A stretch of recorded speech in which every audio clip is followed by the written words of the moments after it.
I think we're live. I think we're live. Hello, hello. Out here on the. We're going to do things a little different tonight. We're going to do story time, haunted houses. And this is sort of by request, man, because some of the things that have been going around here just sort of happened, without my planning. Well, maybe we should wait for people to pop in. It looks like I am live, though. Let's see if people will pop in, and then I will start talking. Doesn't seem like there's much sense to start talking unless, hey, one person and a thumbs up. I like you, and I like your thumbs too. Just saying. Oh, and two, I like you both, but one of your thumbs are better.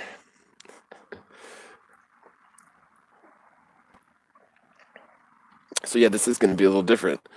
Oh, now there's six, so yeah, now I can start talking. What's up, everybody? Hello, hello. So yeah, we're going to do story time on the railroad tracks by candlelight. Because as I was just saying before you guys popped in here, what's up, Oil Bear? Um, some of the things that have been happening around here sort of happened on that I did out here on the railroad tracks. And since then, so since that stream and since I mentioned it to you guys, like honestly, I had no idea that that had happened on the stream that I did. It was like two streams ago where my dog started freaking out and I walked off.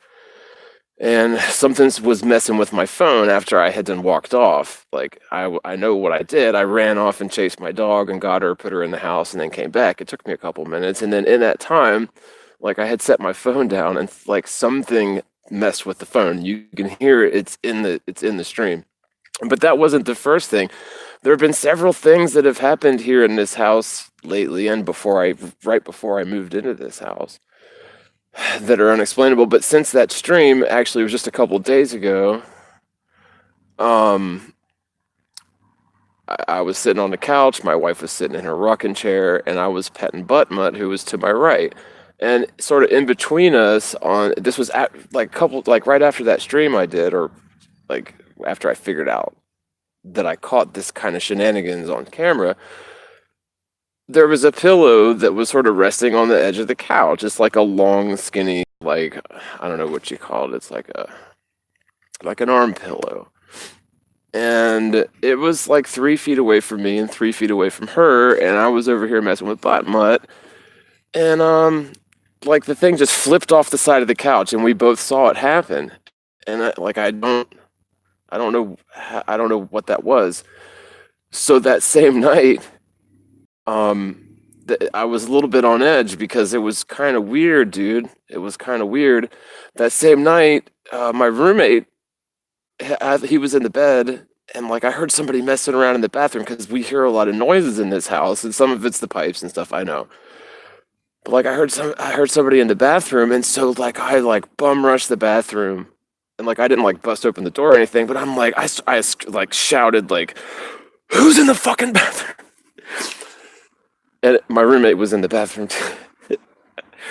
And so, but that's how on edge I was. And so, like, the whole point of this story time isn't about this particular house because, I don't know the history of it, but I think there's something going on here, man. Like, and I think that there's a little bit of video evidence of it. But this story time is going to be about the house that I was in Virginia, in Winchester, Virginia, in the beautiful, majestic Shenandoah Valley. In the late '90s, man. Showing my age a little bit. Late '90s, early 2000s. So, when I went up to Shenandoah University on a guitar scholarship, yes, I majored in guitar and minored in piano. Um, the dorms were full when I got there, and so sort of luckily for me, or maybe unluckily, this particular year, I was in a hotel, right? Instead of the dorm, the hotel was walking distance to the college campus. Like it was maybe a quarter mile, so it wasn't far, but it was a little hike, especially in the snow. You'll bust your ass. I did.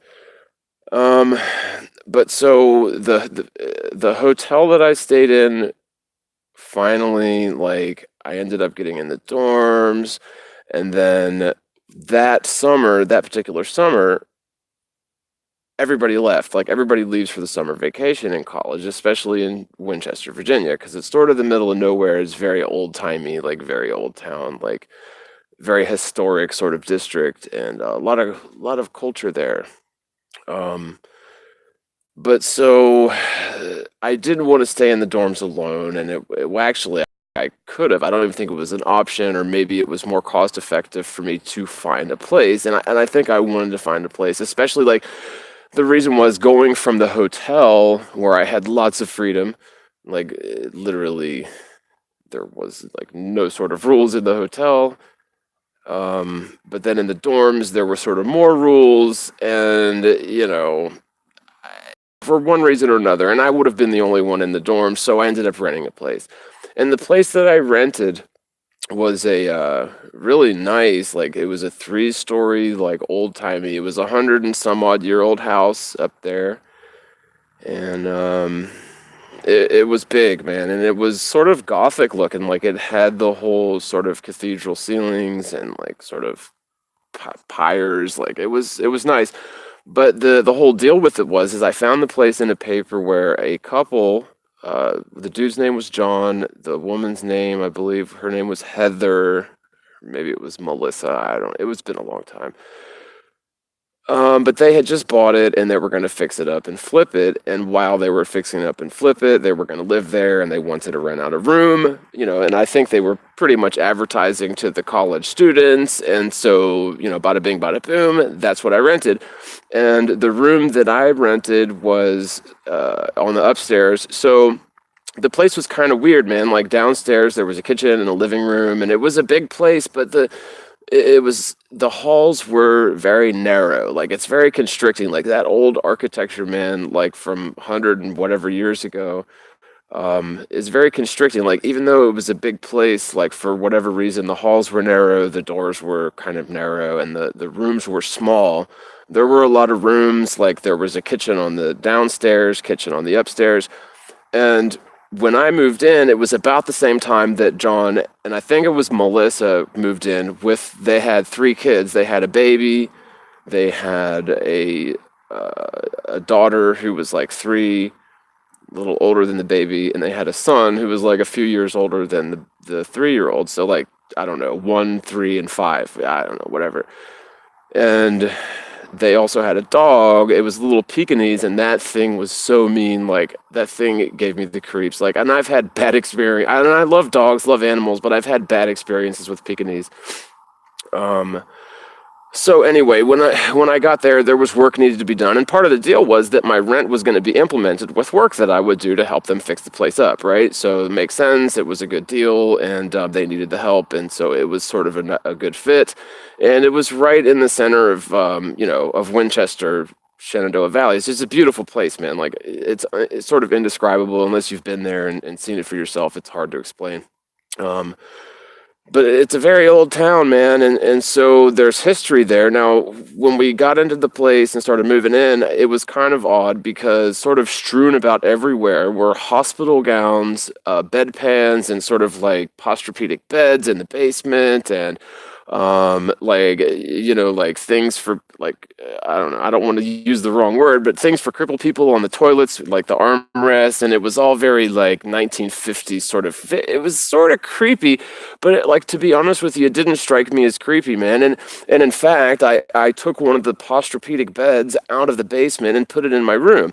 Now, the room that was mine was on the second floor, and again, there was a bunch of rooms, like maybe 5 rooms upstairs, a kitchen upstairs, which is weird to me. It was very weird, and the kitchen was like lime green, like everything was lime green, 1950s style, like something you might see in a corridor off of the fucking in The Shining or something. I don't know. It was in retrospect, it was very creepy, but at the time I didn't think it was that creepy. Like, and in fact, like for the first week or two that I was there, after because we cleaned the place up, we were doing carpet and tile and paint and all that sort of thing. Um, but like for the first couple weeks, I was very comfortable there, and I thought it was a very nice place. So nothing sort of creepy at all. except for, it sort of lingers in your mind. Like it did strike me as odd that there were the rails on toilets and like bedpans and hospital gowns in the basement, but sort of we cleaned all that stuff up and didn't really think about it. Was there for a couple weeks, moved my mini fridge up there, even though I was only at that point probably 19, you know, put beers in the mini fridge and don't think about it, right? Because it was summer. I mean, I didn't have to go to class, and I was probably going to drink even if I did. But, so anyway, the first little things that started happening were just. So, what was the first thing? Okay, this was the first thing. I had been there a couple of weeks, and this is crazy, man. You're gonna think I'm crazy. Like this hit me like a ton of bricks, dude. Like it'll give me chills talking about it. So the very first thing that happened, I had a couple friends over, and as a matter of fact, we had just moved the mini fridge up, and there was beers in the fridge.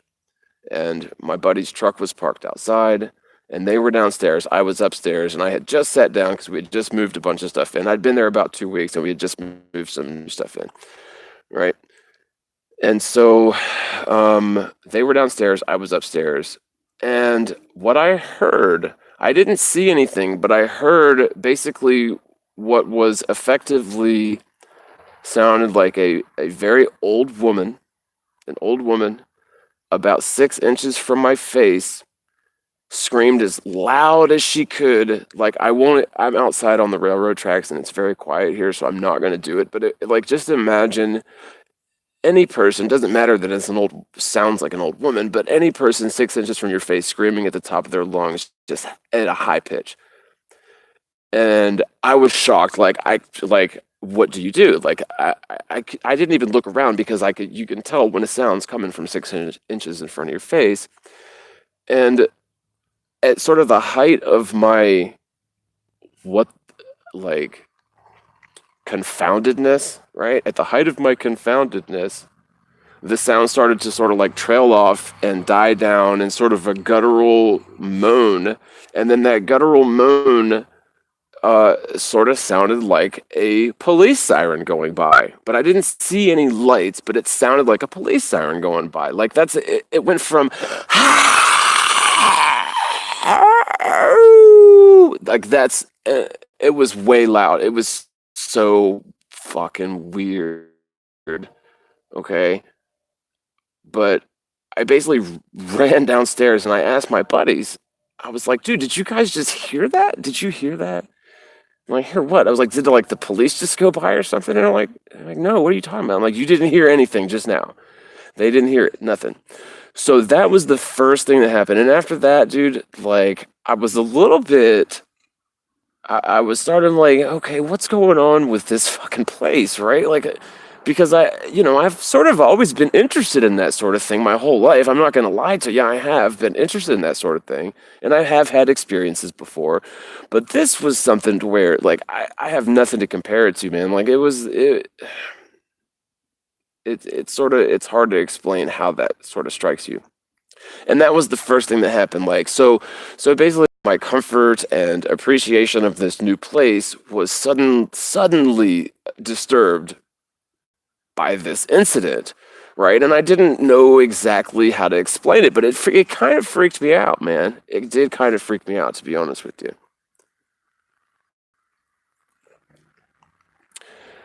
And so, the second that happened it probably wasn't even a week later, but John and Melissa and the kids were gone. And as a matter of fact, I think they took their dog. So I was the only one there. Like, because that dog was mean. It was a mean little Pekingese. Like, I don't know if you've ever met a mean Pekingese dog, but dude, they're ferocious. Like, I don't know how to explain it, but it's kind of creepy if they because the dog probably saw me as an intruder because it was a new situation, and they very much sheltered the dog, and like I never got a chance to pet it because it would just bite you. Like, it was a mean thing. So everybody was gone, and I went to take a shower, and I was upstairs maybe 10 paces from my room. And I haven't described my room just yet. We'll get to that. God, how's my battery doing? Let's see. 18%. Better make this quick, relatively speaking. Um, so I was taking a shower upstairs by my room, and I was the only one in the house for sure. And I heard humming. It was like it was a woman humming a tune.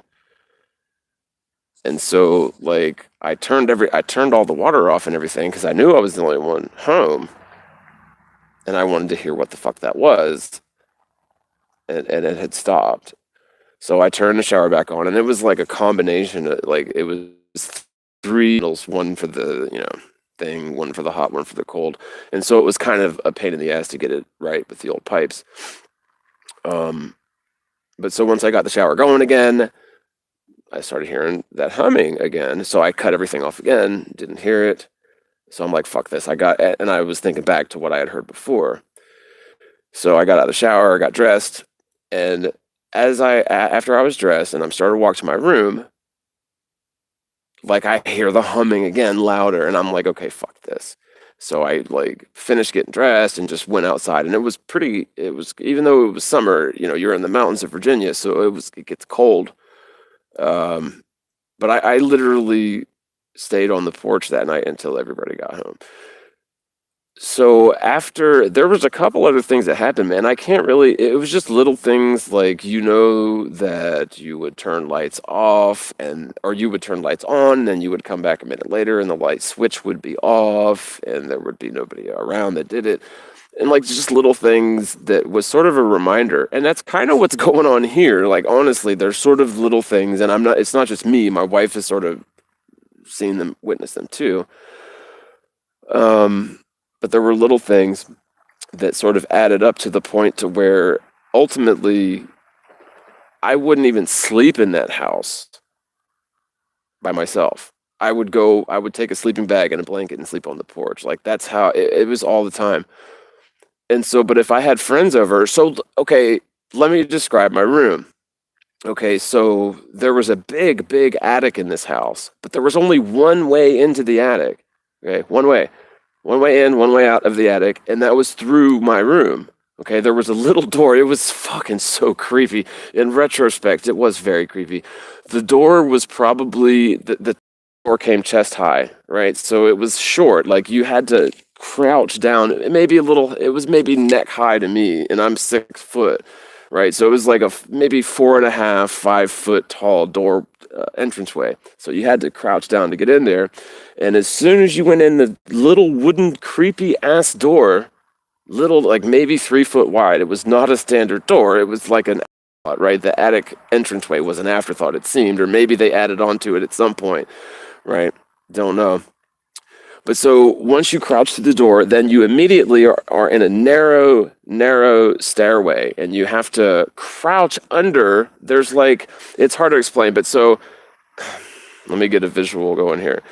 So as you're walking up the stairs, right, there's a very low ceiling above you that once you get up to the third step, that ceiling opens up. It's like it's a literally cinder block thing that's above you as you crouch through the door, go up the stairs 3 steps. Then you can stand straight up. And if you look behind you after you've gone up those 3 stairs, there's cinder blocks at face level. So the problem with that is, from an engineering standpoint, is when you come down the stairs, if you don't crouch down to a wall in your face, you will literally smack your entire face into the brick wall coming down the stairs. Like that's how tight this corridor is with that thing that you have to crouch down to get up into the attic. Right. So of course, as a guitar major with buddies that I like to jam with at Shenandoah University, none of which were staying on campus, but many of which were also renting rooms, around town, as the majority of the students went home for the summer. Not I. Fuck all that. But so we would have jam sessions in the attic, right? Because it's perfect acoustics, and it was huge. I mean, it was the whole entire attic and there was hardly anything up there. It was fairly clean. Like it was actually a perfect place for jam sessions. Um, But so I think it was one of the very first jam sessions that we had, maybe the second, like if not the first. Dude that was playing bass up there, and I told everybody, bro. And everybody walked up the stairs to get up there. I told everybody, and we were having some beers, so gotta forgive them. But I was like, dude, when you come down the stairs, just be careful because you will literally eat shit coming down the stairs. Just walking down the stairs normally, and the way that it was lit was not good. I mean, we're in the attic, so we did have some lighting or whatever, probably about like this, as you see me here. Um, and so the dude, after we got done jamming, I think it was the second time, that motherfucker walked down them stairs. He said, I got to go, blah, blah, blah. And as I was telling him, because I heard him go down 2 or 3 steps. And I'm like, yo, bro. I'm like, yo, dude, make sure you're fucking careful. And as the word careful's coming out of my mouth, what's up, brother? All right. So as the word careful's coming out of my mouth, you could hear his face smack that brick wall, and he fell down the rest of like 5 steps or 6 steps, and it was a steep, narrow little stairway, like a sack of potatoes, dude. Like yeah, he wrecked his shit. So, so there was that.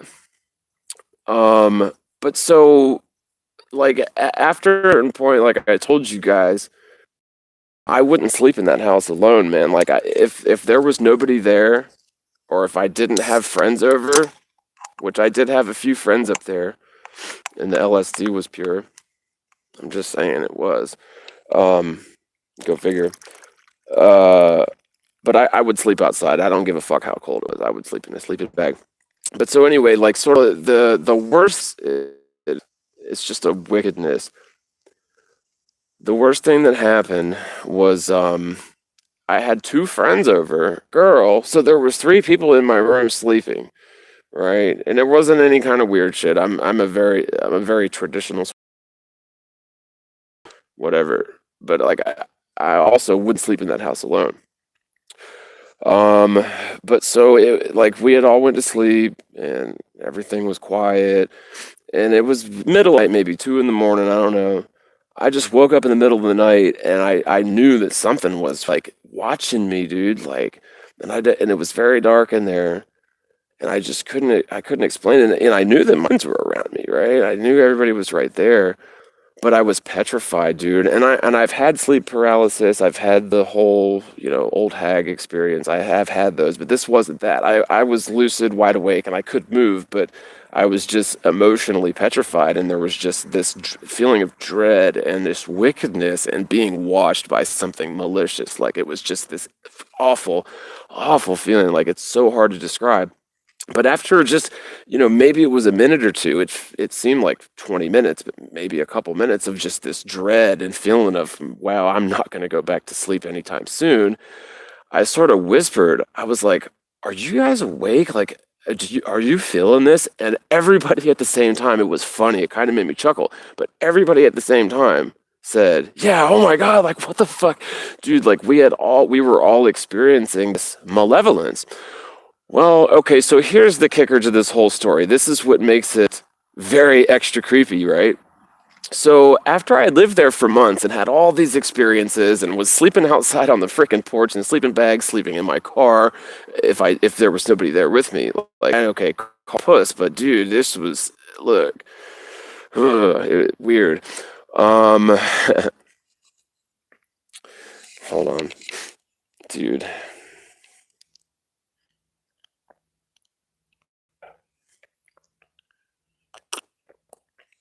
Light me a cigarette on this one. Hold on.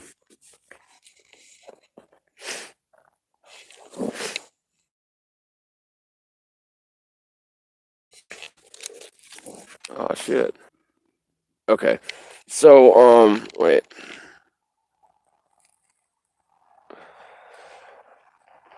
So it turns out this guy that He didn't go to the college, but he was what people call you would call a townie. He lived there. He was born and raised there, and I'd actually knew him. I had messed around with the dude or whatever, like I knew him. We'd partied or whatever. During semester or trimester, whatever. His name was Robert Ketchum. Actually, that's his name. Um, well, I had not seen him for months, and I just sort of, I don't know how we'd run into each other, but there he was.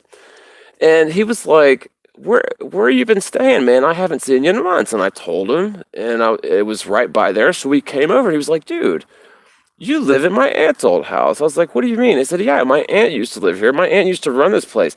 Do you know that this house used to be basically an old folks' home, a retirement home? And he, as a matter of fact, used to work there when he was a kid for allowance on his summer vacations. And what he told me was that it was a terrible place. Like, first of all, it had been in operation as an old folks' home, or I don't know the politically correct way to say it, but for decades and decades. But it had been closed since the 80s, right? So when we'd moved in there, it had been closed for and honestly, that sort of explained the bedpans and the hospital gowns and the rails on all the toilets. I think there was 5 bathrooms in the place, and all of them had rails on the toilets. So that made sense. But what he said, this stuck with me, and I think this is the true like WTF moment of the whole story. Was that he said, yeah, man, the room that I stayed in with the entrance to the attic was where they would put the old people who were disorderly or difficult to deal with, and literally, if they misbehaved, they would lock them in that room and not feed them.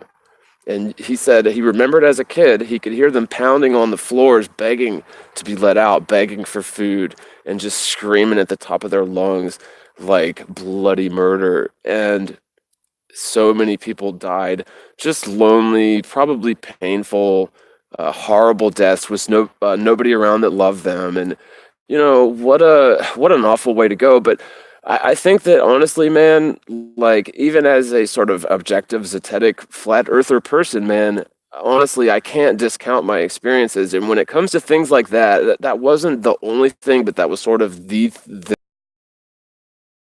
sort of, excuse me, paranormal, if you will, was that experience, man. And there's probably a dozen other little stories that I could tell you in that sort of vein, and on that particular house, man. That place was ultimately very creepy, and one of that experience.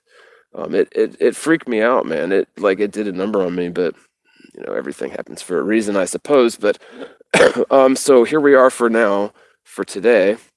And what is my battery? Down to 6%, so my phone's probably going to die. I better end the stream soon. But here we are today in this stream, and there's things going on here in this house that are, I haven't been here that long, but I will tell you there isn't a malevolence here as there was in that particular house in Virginia. That malevolence was palpable. It was something that I would never wish on anybody. Um, but so yeah, man, like I don't know. I think there may be something to this, and there's tons of hoaxers out there. There's tons of people that will fake this sort of thing for views or clout or whatever. But I would never do that. I have no reason. I have more reason not to go on the record with this sort of thing for my credibility's sake than I do to go on the record with this sort of thing. So hopefully that makes sense. But I would never intentionally deceive anybody for whatever reason anyway. Um, but yeah, so my phone is about to die, but I appreciate you guys hanging out here, and yeah, it's a new thing, story time, and yeah, it's a something that maybe I'll do later if you guys just smash that thumbs up button. Don't forget to subscribe, of course, because yeah, I'm sure none of you guys are already subscribed, all 2 dozen of you, and I love you guys too. But I would stick around and chat for more, but literally my phone is at 5%. Yeah, it's going down fast. So, all right. Well, I'm gonna blow my candle out, finish my beer, and I will be doing a chapter of the audiobook Creature from Jekyll Island soon. So, hey, Daryl Davis, man, keep your meth comments out of chat. What? Yeah, no meth, man. Yeah, what the fuck. Love you, Daryl Davis, though. All right, guys, take it easy. Cheers.